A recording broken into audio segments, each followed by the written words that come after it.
오늘 본문 말씀은 부활에 관한 마지막 교훈으로 그리스도인이 이 세상에서 살아갈 때에 부활의 영광을 생각하고 부활의 영광을 바라보며 주의 일에 더욱 힘써야 된다라고 권고하고 있습니다. 왜냐하면 우리의 수고와 우리의 헌신은 부활의 주님 안에서 결코 헛되지 않기 때문입니다.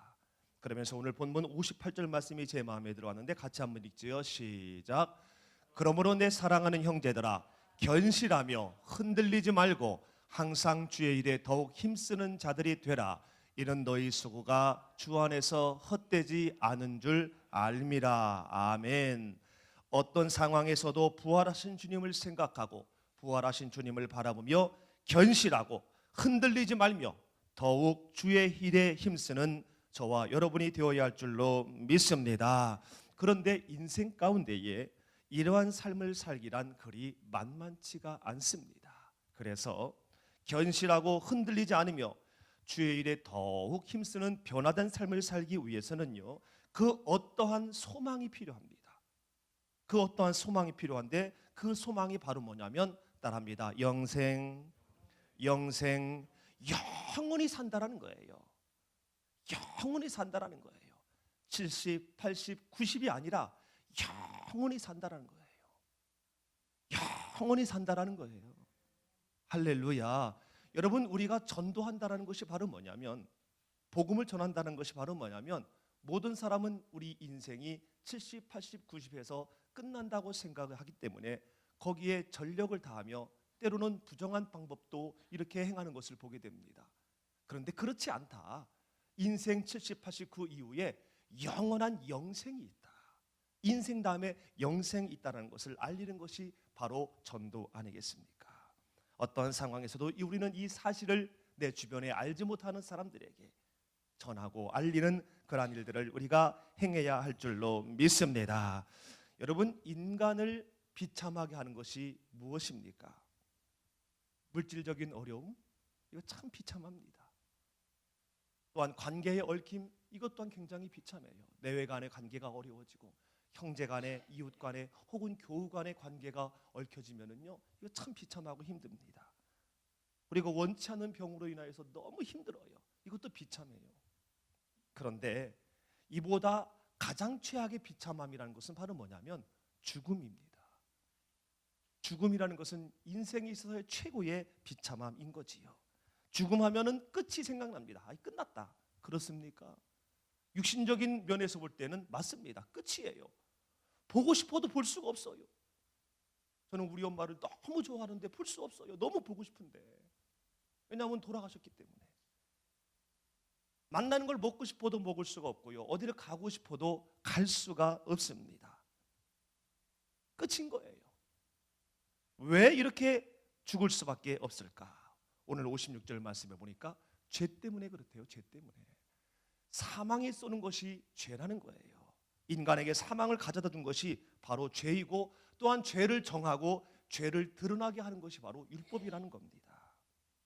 고로 죄를 짓지 않았다면 우리는 사망이 없었을 것이고 또한 율법이 없었다면 죄가 무엇인지도 몰랐을 것입니다. 결국 죄와 율법 가운데 모든 사람은 죽을 수밖에 없는 것이지요. 절망할 수밖에 없는 것이죠. 그런데 57절 말씀에 보니까 그리스도로 말미암아 우리에게 승리를 주셨대요. 하나님이 승리를 주셨대요. 이 무슨 승리이지? 이는 영생이 아닌 영원히 사는 것이 아닌 영원히 죽을 수밖에 없는 우리를 위해서 예수님이 십자가에 죽으시고 끝난 줄 알았는데 다시 부활하셔서 우리를 이 사망과 죄와 율법에서 구원하여 영생하도록 우리에게 승리를 주셨다라는 거예요. 예수님께서 사망을 이기시고 영생하고 계시기 때문에 또한 우리도 사망을 이기고 영생할 것이기에 사망과 죄와 율법이 더 이상 우리를 지배하지 못하게 될 줄로 믿습니다. 왜냐하면 로마서 6장 14절 말씀에 있는 것처럼 우리는요 이제 법 아래 있지 아니하고 우리는 은혜 안에 있기 때문에 우리는 이 모든 사망과 죄와 율법에서 자유하고 영생을 향하여 우리는 나아가야 될 줄로 믿습니다. 그러므로 인생의 가장 비참함이라고 하는 이 죽음은요, 끝이 아닙니다. 끝이 아니라 또 하나의 시작이다라는 거예요. 한번 따라해 볼까요? 죽음은 끝이 아니요 또 하나의 시작이다. 60, 70, 80, 90, 100년의 그 인생의 끝이 아니라 영생의 시작이라는 겁니다. 그래서 요한계시록 14장 13절 말씀에서도 주 안에서 죽는 자들은 복이 된다라고 말씀합니다. 주 안에서 죽은 자는 복이 있다라는 거예요. 할렐루야. 죽음 후에는요, 계속되는 그러한 세상이 있다라는 겁니다. 계속되는 세상. 그런데 오늘 50절 말씀에 보니까 육체로는 영생을 하지 못한다라고 우리에게 말씀하고 있습니다. 내가 이것을 말하노니 혈과 육은 하나님의 나라를 이어받을 수 없다라는 거예요. 썩는 것이 썩지 아니할 것을 유업으로 받을 수 없다라는 겁니다. 영생은 영원히 사는 건데, 우리의 소망 영생은 영원히 사는 건데, 이 육체는요 썩어지거든요. 없어지거든요. 그렇기 때문에 영생하려면은요 죽지 않는 형체가 필요한 거예요. 죽지 않을 형체. 그럼 이거 어떡하지? 안 되겠네. 육체는 썩는데 없어지는데 어떡하지? 라고 고민할 때에 51절 말씀에 그 비밀이 공개되는데, 그 비밀이 바로 뭐냐면, 따라합니다. 예수님의 재림. 예수님의 재림. 예수님은 사람의 방법이 아닌 그러한 모습으로 잉태되어 이 땅에 탄생하셨습니다. 그리고 33년을 사신 후에 우리의 죄를 위하여 십자가에 죽으시고요, 죽으셨지만 사람이 할 수 있는 능력, 사람이 할 수 없는 능력으로 부활하셔서 40일 동안 이 땅에 계시다가 승천하신 이후에 마지막 하나 남은 거 재림이 우리에게 있는데, 바로 이 재림이, 예수님이 이 땅에 다시 오심이 바로 우리의 소망이요, 우리에게 영생을 가능하게 한다라는 얘기입니다. 여러분, 예수님의 재림을 소망하시기를 주님의 이름으로 축원합니다. 예수님이 이 땅에 다시 오실 때 우리에게는 영생이 시작되는 거예요. 보라, 내가 너희에게 비밀을 말한다. 나팔 소리가 날 때에 순식간에 호련이 다 변한다는 거예요. 다. 근데 여기서 다는요, 예수님을 믿는 자, 예수님의 부활을 믿는 자는 다 변화된다는 거예요. 그래서 우리 찬양한 것처럼요, 나팔 소리가 나면은요, 먼저 죽은 자들이 썩지 아니할 것으로 다시 살아난다는 겁니다. 썩지 아니할 것으로. 우리가 영생을 하려면은 썩을 육체가 아닌 썩지 아니할 하나의 형체가 필요한데, 이 형체가 어떻게 생긴지는 알 수가 없어요. 그렇지만 분명한 것은 우리의 눈이 있고 코가 있고 이런 것이 아니라, 썩는 것이 아니라 썩지 아니할 형체로 다시 살아나고, 그리고 아직 죽지 아니한 사람, 우리겠지요. 우리도 똑같이 그렇게 변화된다라는 겁니다. 새로운 형체로 변화된다라고 말씀하고 있는 겁니다. 어떻게 변화되는가? 어떤 형체로? 새로운 형체로 우리에게 변화되는데, 빌립보서 3장 20절의 말씀에 보니까 이렇게 말씀하고 있습니다. 우리의 시민권이 하늘에 있기 때문에 하늘의 시민권을 갖고 있는 우리가 이 땅에서 주 안에서 죽으면 우리의 낮은 몸은 썩어 없어집니다. 사라져요. 이 낮은 몸은 사라지고 예수님의 그 영광의 몸의 형체와 같이 우리를 변하게 하시겠다는 거예요. 그러니까 예수님의 영광의 형체와 같은 그러한 모습으로 우리가 변화된다는 겁니다. 할렐루야.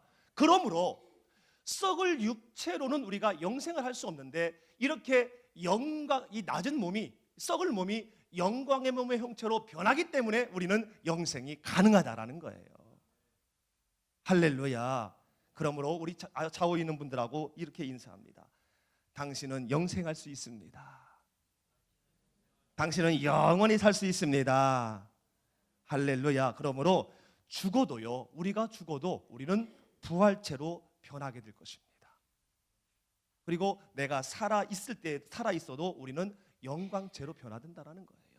죽어도 부활체로 변할 것이요, 살아도 영광체로 변하는, 우리는 영원히 사는 영생이 우리에게 보장되어져 있다라는 겁니다. 할렐루야.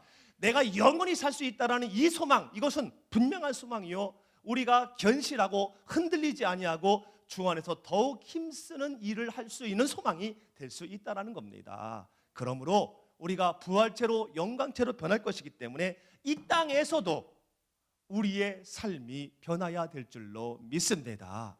우리의 삶이 변화돼야 부활체로 영광체로 변할 그 사실을 우리가 증거하고 알릴 수 있을 것 아니겠어요?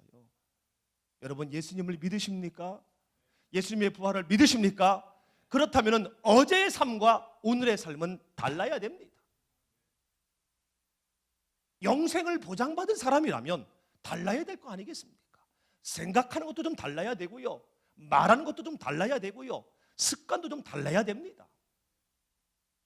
거룩해져야 돼요. 거룩을 이루어가야 돼요. 어제나 오늘이나 예수님을 믿을 때나 믿는다고 하는 지금이나 별반 차이가 없다면요, 우리는 썩어질 육체를 의지하고 썩어질 육체를 바라보는 거지, 썩지 아니할 부활과 영광체로 변할 그 영생을 바라보는 나인가, 한번 우리는 조심스럽게 질문을 해보아야 한다는 겁니다. 나는 누구인가? 나는 과연 영생을 보장받은 사람의 삶을 살고 있는가? 누가 압니까? 내가 알아요. 내가. 누가 압니까? 내가 알아요. 내가. 나 혼자 있을 때 내가 무엇을 하고 있는지, 나 혼자 있을 때 무슨 생각을 하고 있는지 내가 알아요. 내가 부활체로, 내가 영광체로 살아날 수 있는 그러한 나의 모습이 이제 현실적으로, 이거는 미래잖아요. 부활체이든 영광체는 미래인데, 미래는 현실을 시작한 또 하나의 결과이기 때문에 지금이 없는 내일은 우리가 어떻게 말할 수가 있겠냐는 얘기입니다. 그러므로 지금의 나의 삶을 정말로 우리는 정직하게 돌아봐야 됩니다. 내 생각, 내 말, 내 습관, 내 행동, 나의 판단력, 얼마나 내가 지금 변했는가. 하나님의 시민답게 우리가 살아야 할 줄로 믿습니다. 영생을 보장받은 사람답게 우리가 말하고 생각하고 행동하고 해야 될 줄로 믿습니다. 그럴 때 내 앞에 있는 사람에게, 혹시 이 땅을 이제 먼저 간 사람에게, 그렇지 않습니다, 당신의 그 사랑하는 분은 부활체로 다시 살아납니다. 그리고 이 땅에 살고 있는 사람에게는 당신의 영광체로, 예수님의 부활을 믿는다면 당신의 영광체로 변할 것입니다. 이 사실을 우리가 증거할 수 있는 것 아니겠습니까?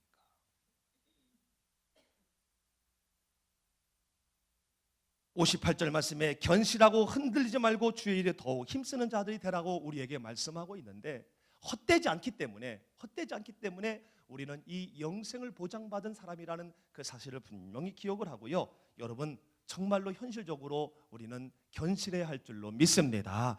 생각과 태도가요, 흔들리지 않는 거예요. 굳은 거예요. 바로 서 있는 거예요. 주의 말씀 위에 굳게 서리. 세상의 물질 위에 서면 굳게 못 섭니다. 세상의 권세 위에 서면 굳게 못 서요. 왜냐하면 변하니까. 돈은 변하거든요. 사람 변하거든요. 권력 변하거든요. 그러나 주님의 말씀은, 이 주님의 말씀이 오늘 말씀에 비춰볼 때 영생이 주님의 말씀이잖아요.